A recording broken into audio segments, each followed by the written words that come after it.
Hello everyone. तो आज के इस वीडियो में मैं बात करने वाला हूं एनआरसी, एनपीआर और एसआईआर के बारे में, और साथ में ये भी बात करने वाला हूं कि क्या बंगाल में एनआरसी लागू होने वाले हैं। ये वीडियो आप लोगों के लिए बहुत ही खास रहने वाला है। जी हाँ दोस्तों, इस वीडियो को शुरू से अंत तक जरूर देखिएगा। इसमें मैं आपको स्टेप बाय स्टेप सारा चीज बताने वाला हूँ कि क्या एनआरसी, एनपीआर और एसआईआर ये सारा चीज एक ही है या फिर अलग अलग है, इसमें क्या अंतर है। ये सारी बातें आपको इस वीडियो में जानने को यहाँ पर मिलने वाले हैं। अगर आप इस चैनल पर नए आए हैं तो प्लीज चैनल को अभी सब्सक्राइब जरूर कर दीजिए। तो चलिए बिना देरी के हुए वीडियो को करते हैं स्टार्ट और जानते हैं सबसे पहले कि एनपीआर क्या होता है। एनपीआर को हम लोग इंग्लिश में कहते हैं नेशनल पॉपुलेशन रजिस्टर्ड। एनपीआर को जो है यहाँ पर जनगणना भी कहा जाता है, और इस बार की जो जनगणना है वो आपका जातिगत जनगणना पूरे भारत में होने वाले हैं। देखिए, इस बार की जनगणना जो है थोड़ा लेट यहाँ पर हुए हैं, लेकिन बहुत ही जल्द जो है यहाँ पर एनपीआर आपका होने वाले हैं। तो एनपीआर जो है आपका 11 साल के अंतराल में यहाँ पर किया जाता है। पूरे भारत में जो है 11 साल के अंतराल में जो है यहाँ पर जनगणना किए जाते हैं, और इस बार की जनगणना जो आपका होने वाले हैं वो आपका जातिगत जनगणना होने वाले हैं। ये चीज आप सभी व्यक्ति को मालूम होना बेहद जरूरी है, ताकि आपको ये चीज पता चल पाए कि एनआरसी, एनपीआर और एसआईआर में क्या यहाँ पर अंतर होते हैं, ताकि आप ये ना कह पाए कि ये सारा चीज जो है एनआरसी है। तो आपको इसके बारे में अच्छी तरीके से समझ लेना बेहद जरूरी है। तो एनआरपी जो आपका है ये पूरे भारत में जो है यहाँ पर 11 साल के अंतराल में किए जाते हैं। एनआरपी कराने के बाद ही, जनगणना कराने के बाद ही तभी आपको जो है यहाँ पर जो सरकारी लाभ दिए जाते हैं, जो सरकार जो आपको लाभ देती है। तो एनआरपी जो है यहाँ पर करने के बाद ही, जनगणना होने के बाद ही सरकार को ये पता चल पाते हैं कि कितने यहाँ पर जो कितने तरह के जाति हैं, और कितने व्यक्ति अमीर है, गरीब है, और कितने व्यक्ति यहाँ पर जो है मजदूर हैं। इस तरीके का जो है यहाँ पर बहुत सारी चीज जो है यहाँ पर जो है जनगणना होने के बाद ही सरकार को पता चल पाती है, तभी आपको जो है बेनिफिट यहाँ पर जो सरकार की तरफ से देती है। तो ये आपका जो है एनआरपी होता है। तो एनआरपी जो है आपका यहाँ पर हर एक व्यक्ति का यहाँ पर किए जाते हैं, हर एक गांव में किए जाते हैं,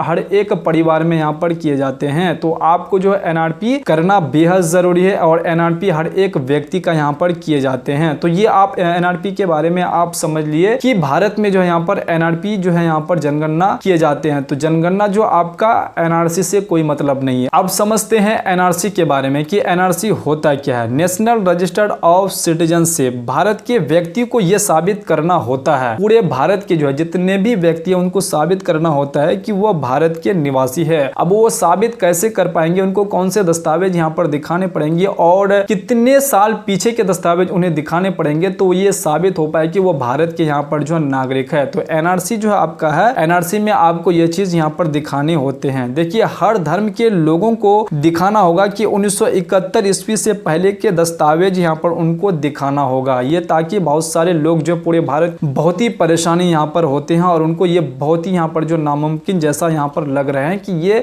इतने साल पीछे के दस्तावेज हमें यहाँ पर दिखाने पड़ेंगे, क्योंकि बहुत सारे ऐसे यहाँ पर जो है व्यक्ति है, बहुत सारे ऐसे भारत के लाखों करोड़ों लोग हैं जिनके पास जो है यहाँ पर ये इस तरह के दस्तावेज यहाँ पर नहीं है। तो वो बहुत ही परेशान यहाँ पर जो एनआरसी को लेकर के होते रहते हैं। तो ये चीज आप समझ गए। उसके बाद जो है यहाँ पर आप इसे कैसे यहाँ पर साबित कर पाएंगे।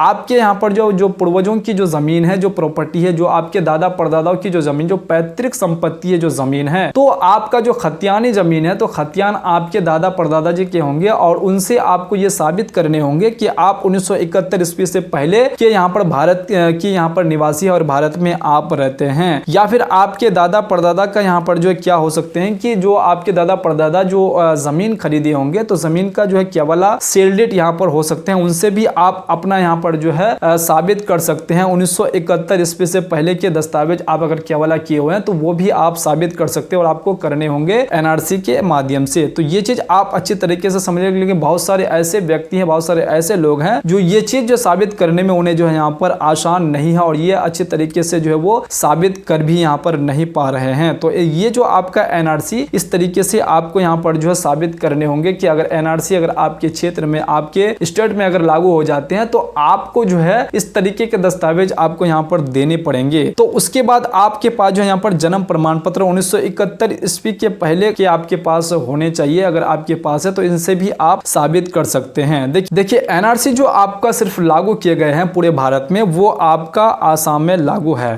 पूरे भारत में सिर्फ आसाम में ही लागू है, और पूरे भारत में लागू ये नहीं है।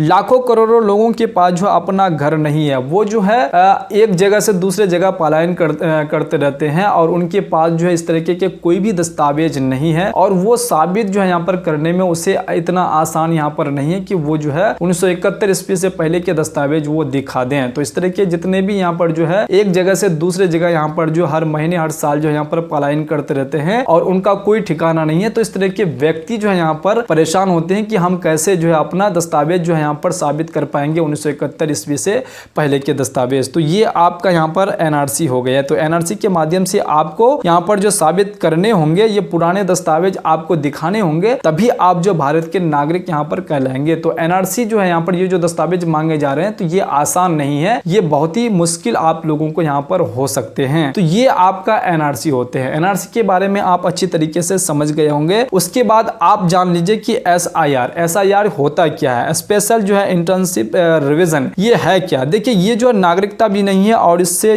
जो है यहाँ पर जनगणना के लिए भी ये नहीं है, इससे ये जो है नागरिकता से भी कोई संबंध नहीं है और ये जो है आपका जनगणना का भी यहाँ पर जो कोई इससे संबंध नहीं है। तो आखिर ये है क्या, ये देखिए सिर्फ जो आपका एसआईआर जो है, एसआईआर सिर्फ ये जो आपका वोटर कार्ड को निरीक्षण के लिए यहाँ पर लागू किए जाते हैं, दस्तावेज आपसे मांगे जाते हैं। आपका जो है यहाँ पर बिहार में फिलहाल ही जो है यहाँ पर एसआईआर लागू किए गए। जितने भी पुराने वोटर्स थे, जितने भी पुराने और नए वोटर्स थे, उन सबों का जो है वोटर लिस्ट को अच्छी तरीके से यहाँ पर जांच किए गए। जितने भी फर्जी यहाँ पर जो वोटर लिस्ट में व्यक्तियों के नाम थे, एक का जो है यहाँ पर दो वोटर लिस्ट में नाम थे, तो उनका नाम जो इस एसआईआर के माध्यम से जो है यहाँ पर उन लोगों का नाम को काटने का काम किए गए और जितने भी फर्जी वोटर्स थे उन सबों का जो है काटने का काम यहाँ पर किए गए। तो ये जो आपका काम किए जाते हैं, ये आपका चुनाव आयुक्त के द्वारा किया जाता है। एसआईआर जो लागू किया जाता है वो आपका चुनाव आयुक्त के द्वारा इसे लागू किया जाता है और इसे आपका वोटर लिस्ट को जो यहाँ पर फ्रेश करने का काम किए जाते हैं। जैसे कि आपसे जो यहाँ पर फिलहाल में बिहार में जैसे लागू किए गए थे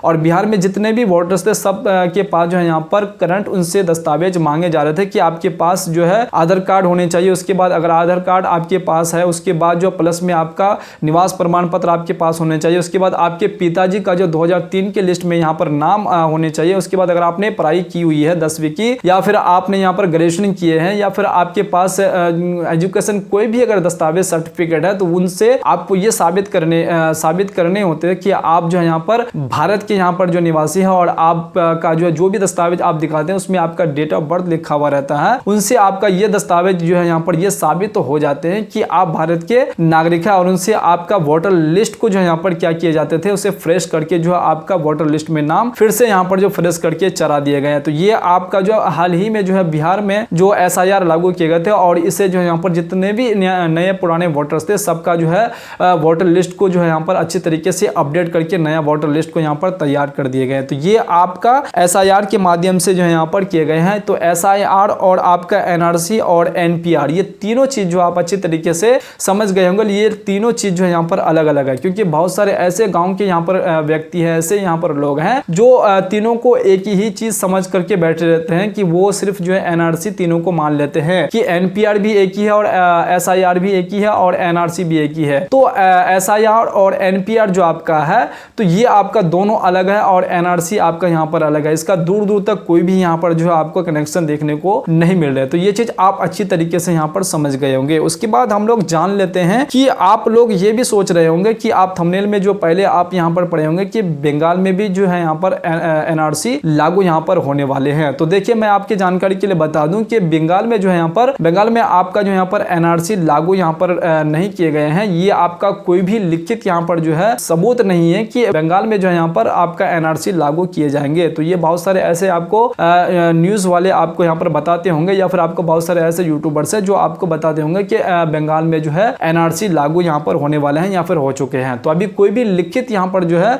कोई भी लिखित अभी यहाँ पर ये नहीं बताए गए हैं कि बंगाल में आपका एनआरसी लागू करने वाले हैं या फिर किए गए हैं। तो उम्मीद करता हूँ कि आपको ये सारी बातें समझ में आ गए होंगे। अगर अभी भी आपके यहाँ पर जो जीवन में कोई भी अगर डाउट चल रहा है तो आप बेझिझक कमेंट बॉक्स में कमेंट करके आप बता सकते हैं। मैं आपको कमेंट का जवाब वीडियो के माध्यम से देने का कोशिश यहाँ पर करूंगा। फिर भी अगर आपको कोई भी चीज में अगर डाउट है तो आप बेझिझक कमेंट करके आप बता सकते हैं। उम्मीद करता हूँ कि आपको ये वीडियो पसंद आई। अगर वीडियो पसंद आई है तो वीडियो को लाइक जरूर कर दीजिएगा और चैनल को भी साथ में सब्सक्राइब जरूर कर दीजिएगा। तो चलिए फिर से मिलते हैं इसी प्रकार से दूसरे वीडियो में दूसरे कंटेंट के साथ। तब तक के लिए आप अपना ख्याल रखिएगा। वीडियो देखने के लिए आपका बहुत बहुत धन्यवाद।